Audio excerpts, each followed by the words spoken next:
Dear friends, आप सभी का पाथ फाइंडर्स बैन अकेडमी पे स्वागत है। आपको पता है अमेरिका में प्रेसिडेंशियल चुनाव होने जा रहा है। आपने रिसेंटली कमला हैरिस और डोनाल्ड ट्रंप के बीच में डिबेट भी देखा होगा। इसी अमेरिका प्रेसिडेंशियल चुनाव के कॉन्टेक्स्ट में एक इंपॉर्टेंट न्यूज क्वाड से आ रहा है कि इस साल जो क्वाड की समिट है जो इंडिया में होने जा रही थी, अब यह डिसाइड किया गया है कि क्वाड की समिट इंडिया में अगले साल होगी। इस साल इसी महीने नेक्स्ट वीक क्वाड की समिट अब अमेरिका में होने जा रही है। तो ये एक बड़ा डेवलपमेंट आ रहा है क्वाड को लेकर। ये जो पर्टिकुलर चेंज है, ये चेंज बेसिकली दो रीजंस की वजह से है। पहला रीजन है कि अमेरिका में प्रेसिडेंशियल चुनाव होने जा रहा है और उस कॉन्टेक्स्ट में जो बाइडन जो है इस समय इंडिया विजिट नहीं कर सकते हैं। सेकेंड रीजन ये इसीलिए इंपॉर्टेंट है बिकॉज जो बाइडन, आपको पता है, इस अमेरिका के प्रेसिडेंशियल चुनाव के रेस से बाहर कर हो चुके हैं। उन्होंने कमला हैरिस को नॉमिनेट किया है डेमोक्रेटिक पार्टी से। तो जो बाइडन अपने टेन्योर खत्म होने के पहले वो डिप्लोमेसी में, वो इंटरनेशनल रिलेशंस में अपना लेगेसी छोड़कर जाना चाहते हैं। इसलिए जो बाइडन ने रिक्वेस्ट किया है कि क्वाड के समिट को इस साल अमेरिका में किया जाए और इस पर्टिकुलर समिट में यह भी प्रोबेबल है कि जो बाइडन जाने के पहले कुछ बड़ा अनाउंसमेंट कर सकते हैं क्वाड में, क्योंकि आपको पता है कि क्वाड की जो रिवाइवल हुई है, आज जो क्वाड इतना सिग्निफिकेंट बना है, इसमें एक बहुत बड़ा रीजन जो बाइडन का भी जाता है। वो कैसे, वो हम आने वाले सेशन में बात करेंगे। तो क्वाड के कॉन्टेक्स्ट में एक इंपॉर्टेंट न्यूज आ रहा है और क्वाड इंडिया के लिए बहुत ज्यादा इंपॉर्टेंट है बिकॉज आपको पता है इंडिया का सबसे इंपॉर्टेंट फॉरेन पॉलिसी चैलेंज या फॉरेन पॉलिसी प्रायोरिटी है, it is to balance China. और चाइना को बैलेंस करने के लिए क्वाड एक बहुत इंपॉर्टेंट जियोपॉलिटिकल इनोवेशन है जिसमें इंडिया और इंडिया के जितने भी फॉरेन पॉलिसी एक्सपर्ट्स हैं वो उसमें बहुत ज्यादा पार्टिसिपेट कर रहे हैं। तो इस सेशन में हम लोग क्वाड के बारे में समझेंगे। क्वाड का जो आने वाला समिट है उसमें क्या प्रोबेबल आउटकम्स हो सकता है और इंडिया किस तरीके से क्वाड के थ्रू चाइना के अपने इस थ्रेट को बैलेंस कर रहा है। तो ये पर्टिकुलर आप न्यूज देख सकते हैं जिसमें यह डिसाइड किया गया कि वॉशिंगटन इस साल के क्वाड लीडर्स समिट को होस्ट करेगा, जो कि इनिशियली इंडिया में प्लान था। इंडिया में पहले यह प्लान था कि जनवरी में होगा यह पर्टिकुलर समिट, रिपब्लिक डे के समय, बट ये मटेरियलाइज नहीं हो पाया primarily because of American presidential election, क्योंकि वो उस समय से वो स्टार्ट हो चुका था। जापान में भी काफी अनसर्टेनिटी थी। इसी की वजह से इस साल इंडिया में यह पर्टिकुलर समिट जनवरी में नहीं हो पाया गया।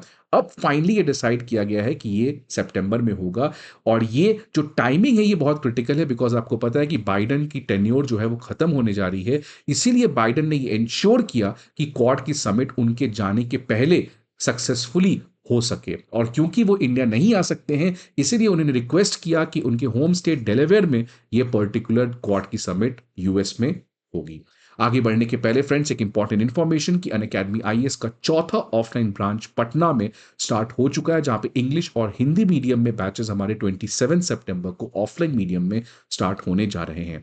इसके अलावा न्यू दिल्ली में करोल बाग ब्रांच में हमारे इंग्लिश मीडियम में ऑफलाइन बैचेस 23 सितंबर, हिंदी मीडियम में ऑफलाइन बैचेस मुखर्जी नगर में 19 सितंबर, प्रयागराज ब्रांच में ऑफलाइन बैचेस 16 और 17 में इंग्लिश और हिंदी दोनों मीडियम में स्टार्ट होने जा रहे हैं। इसके अलावा आपको पता है कि अनअकैडमी आईएएस जो है वो जीएस कोर्स के अलावा CSAT courses, essay writing courses, optional courses such as PSI और sociology, comprehensive current affairs, full length test series जैसे फैसिलिटीज को भी प्रोवाइड करता है। After this if you want to communicate with the educators तो वो भी फैसिलिटी आपको प्रोवाइड किया जाता है। 1-to-1 मेंटोरशिप और डाउट सॉल्विंग की भी फैसिलिटीज आप यूज कर सकते हैं। बट इन सारे इंफॉर्मेशन के लिए आपको हमारे किसी भी 4 ऑफलाइन सेंटर्स पे विजिट करना होगा, जहां पे आपको सारे इंफॉर्मेशन हमारे अनअकैडमी आईएएस के टीम के द्वारा दिया जाएगा। बट अगर अभी आप नहीं आ सकते हैं तो आप हमारे इस अनअकैडमी ऐप को डाउनलोड कर सकते हैं, जहां पे आपको ये सारे इंफॉर्मेशन दिए जाएंगे। अब इस क्वाड समिट में क्या आउटकम हो सकता है और इंडिया का क्या रोल है, इसको समझने के पहले बात करते हैं कि क्वाड है क्या। इतना ज्यादा हम लोग क्वाड के बारे में हल्ला सुन रहे हैं। So what exactly is Quad? So in a very simple way if we have to define Quad, then we can say that it is a grouping of 4 like minded countries to ensure FOIP. 4 like minded countries में 4 कौन कौन से हैं? India, Australia, Japan और America. Like minded क्यों? Because ये चारों democratic country हैं, ये चारों रूल ऑफ लॉ फॉलो करते हैं, ये चारों डेमोक्रेसी, इंडिपेंडेंट जुडिशरी ऐसे वैल्यूज को प्रमोट करते हैं, टॉलरेंस ऐसे वैल्यूज को ये लोग इम्बाइब करते हैं। What is FOIP? FOIP means free and open Indo Pacific. तो ये जो चारों कंट्रीज हैं, ये इंडो पैसिफिक के को फ्री, ओपन और इंक्लूसिव बनाने के लिए ये चारों कंट्रीज एक साथ आए हैं। और इंडो पैसिफिक का रेलेवेंस आपको पता होगा कि इंडो पैसिफिक कोई नया कॉन्सेप्ट नहीं है। इंडो पैसिफिक कई समय से एक इंपॉर्टेंट जियोपॉलिटिकल ज्योग्राफिकल एरिया है। क्योंकि ये ज्योग्राफिकल एरिया क्यों इंपॉर्टेंट है? बिकॉज बहुत सारा जो ट्रेड है वो यहां से पास करता है। ऑयल और गैस के रिजर्व्स बहुत ज्यादा हैं। ब्लू इकोनॉमी के लिए पर्टिकुलर एरिया बहुत ज्यादा इंपॉर्टेंट है। और चाइना की जो ट्रेड है वो बहुत ज्यादा इसी पर्टिकुलर रूट से जाती है। इंडिया के लिए इंडियन ओशियन रीजन बहुत इंपॉर्टेंट है। सो इंडो पैसिफिक ज्योग्राफिकली एक बहुत इंपॉर्टेंट एरिया पहले से है। आजकल जब से चाइना की राइज हुई है तो इंडो पैसिफिक में ज्योग्राफिकल एस्पेक्ट के अलावा एक जियो पॉलिटिकल एस्पेक्ट भी आ चुका है। जियो पॉलिटिकल एस्पेक्ट इसीलिए आ चुका है बिकॉज आज इंडो पैसिफिक की जब हम बात करते हैं, it is a nicer way to say that we are trying to balance China. Because India ये डायरेक्टली नहीं कर सकता, अमेरिका ये डायरेक्टली नहीं कह सकता, ऑस्ट्रेलिया डायरेक्टली नहीं कह सकता कि हमें चाइना को रोकना है, चाइना को बैलेंस करना है, चाइना को मैनेज करना है। But the real intention is how to ensure कि ये जो पूरा एरिया है ये रूल बेस्ड हो सके, ये पूरा एरिया में इंक्लूसिव ग्रोथ हो सके, इस पूरे एरिया में इंटरनेशनल लॉ को फॉलो किया जाए। बिकॉज इस पूरे एरिया में there is one thing which is very much probable, इस जिस हिसाब से चाइना की राइज है और चाइना अपने आप को एक्सपैंड कर रहा है, चाइना इस पूरे एरिया में डिस्ट्रप्शन कर सकता है। इसी चीज को रोकने के लिए कि पूरा ये एरिया मल्टीपोलर हो, रूल ऑफ लॉ हो, these four countries have come together in order to ensure the Indo Pacific area remains to be free, open and inclusive, which simply denotes to balance the rise of China. तो अब बात करते हैं कि quad की evolution कैसी हुई है। तो अभी जो हम लोग क्वाड देख रहे हैं वो क्वाड 2.0 है। बट अगर क्वाड 1.0 की बात करें, जो सबसे पहली बार क्वाड की कॉन्सेप्ट आई थी वो 2004 में जब इंडियन ओशन में सुनामी आया था, तो वहां पे ये चार कंट्रीज एक तरीके से मिलके ह्यूमैनिटेरियन रिस्पॉन्स के लिए एक साथ आए थे।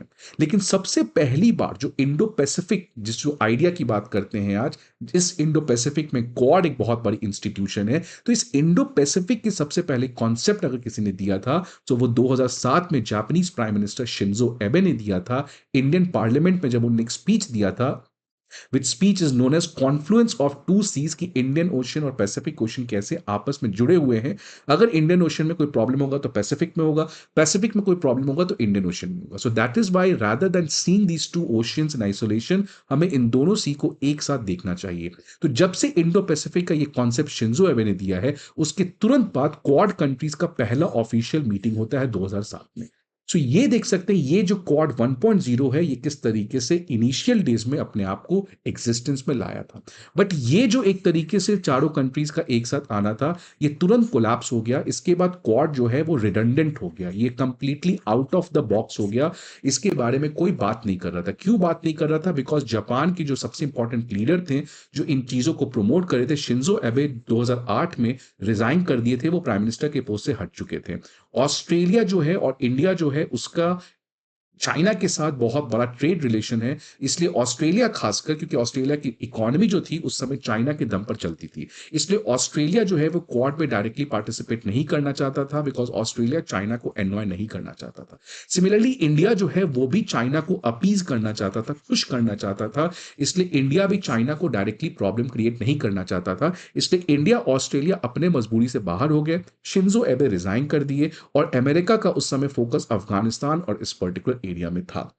तो इसीलिए क्वाड एज अ इंस्टीट्यूशन एक तरीके से रिडंडेंट हो गया। लेकिन 2019 से हम, खासकर 2017 के बाद से हम देख रहे हैं कि क्वाड 2.0 आ चुका है, क्वाड में एक रिवाइवल हुआ है। इस कॉन्टेक्स्ट में देख सकते हैं 2019 में 10 साल के बाद फर्स्ट मिनिस्टीरियल लेवल जब सारे चारों कंट्रीज के फॉरेन मिनिस्टर्स आके मिलते हैं। 2020 में चारों नेवीज पार्टिसिपेट करते हैं मालाबार एक्सरसाइज में, और 2021 में जब जो बाइडेन प्रेसिडेंट बने तो उन्होंने इस पर्टिकुलर क्वाड की जो पहले मीटिंग होती थी मिनिस्टेरियल लेवल पे, उसको अपग्रेड कर दिया समिट लेवल में, जब चारों कंट्रीज के हेड ऑफ स्टेट या हेड ऑफ गवर्नमेंट एक साथ मिलेंगे। तो आखिरकार ये इंपॉर्टेंट हो जाता है कि क्वाड 1.0 स्टार्ट हुआ फिर वो रिडंडेंट हो गया, फिर क्वाड 2.0 रिवाइव हुआ। तो व्हाई डिड क्वाड 2.0 रिवाइव? इसके रिवाइवल के कारण क्या है? तो पहला सबसे इंपॉर्टेंट कारण है चाइना का राइज। और जिस तरीके से China belt and road initiatives और इन प्रोजेक्ट्स के थ्रू इस पूरे एरिया में अपने हेजेमनी और अपने इन्फ्लुएंस को बढ़ा रहा था, इसको बैलेंस करना बहुत ज्यादा जरूरी था। इसीलिए ये चारों कंट्रीज जो लाइक माइंडेड कंट्रीज है, ये एक साथ आए। इंडिया, क्योंकि पहले आपको पता है कि इंडिया चाइना के लिए अपीजमेंट पॉलिसी फॉलो कर रहा था। आपको पता है नेहरू ने हिंदी चीनी भाई भाई फॉलो किया। फिर सिमिलरली जब प्राइम मिनिस्टर मोदी भी पावर में आए थे, तो वो भी चाइना के साथ, आपको पता है, ममलापुरम में, चेन्नई में वो लोग मिले। फिर प्राइम मिनिस्टर मोदी वहां पे चाइना में गए, वहां पे वो लोग वुहान में मिले। तो एक तरीके से दोनों कंट्रीज और खासकर इंडिया जो है वो चाइना को अपीज, खुश करना चाह रहा था, प्रोवोक नहीं करना चाह रहा था। लेकिन जिस तरीके से चाइना ने इंडिया को बार बार परेशान किया 2013 में, 14 में, 17 में, और जब 2020 में गलवान हुआ और 2017 में डोकलाम हुआ, अब इंडिया को समझ में आ गया कि चाइना को खुश करके कोई फायदा नहीं है, चाइना वही करेगा जो वो करना चाहता है। इसी समय 2017 में आपको पता है डोनाल्ड ट्रंप पावर में आ चुके थे, और डोनाल्ड ट्रंप बहुत ज्यादा एग्रेसिवली चाइना को काउंटर करना चाहते थे। इसलिए अमेरिका जो है वो भी क्वाड में बहुत ज्यादा इनिशिएशन दिखलाया। शिंजो एबे इस समय चाइना में वापस से पावर में आ चुके थे। जापान में 2012 में शिंजो एबे वापस से प्राइम मिनिस्टर बन चुके थे। और चाइना जापान के बीच में भी बॉर्डर डिस्प्यूट आपको सेंकाकू आइलैंड्स को लेकर बढ़ गया था। साथ ही साथ ऑस्ट्रेलिया, जो बहुत ज्यादा चाइना की इकोनॉमी पर निर्भर था, आज उसी चीज का चाइना अपने लिए फायदा उठा रहा था। जब चाइना जो है वो परेशान कर रहा था, ऑस्ट्रेलिया के लोकल पॉलिटिक्स में अपने आप को इन्फ्लुएंस दे रहा था, इसलिए ऑस्ट्रेलिया को भी समझ में आ गया था कि भैया चाइना के साथ हम इस तरीके से चीजें कंटिन्यू नहीं कर सकते हैं, we need to diversify away from China. तो इन चारों कंपल्शंस, चारों कंट्री के अपने अपने कंपल्शंस, अमेरिका का हेजेमनिक एस्पिरेशन, इंडिया जापान का एग्जिस्टेंशियल प्रॉब्लम, और ऑस्ट्रेलिया का उस पर्टिकुलर एरिया में जहां पे है उसको फ्री ओपन रखना, तो ये सारे कंपल्शंस की वजह से क्वाड 2.0 वापस से आया। और अब बात आता है कि क्वाड 2.0 जो अभी कंसिस्टेंटली चल रहा है, इसमें प्रोबेबल आउटकम्स, अब ये जो अमेरिका में समिट होने वाला है, इसके आउटकम्स क्या होंगे? तो पहला समिट है कि now we can take a big transition towards Quad 3.0। Quad 3.0 का मतलब कि और बहुत सारे लाइक माइंडेड कंट्रीज क्वाड के इनिशिएटिव को ज्वाइन कर सकते हैं। आपको पता है रिसेंटली साउथ कोरिया ने बहुत ज्यादा इंटरेस्ट दिखलाया है क्वाड को ज्वाइन करने में।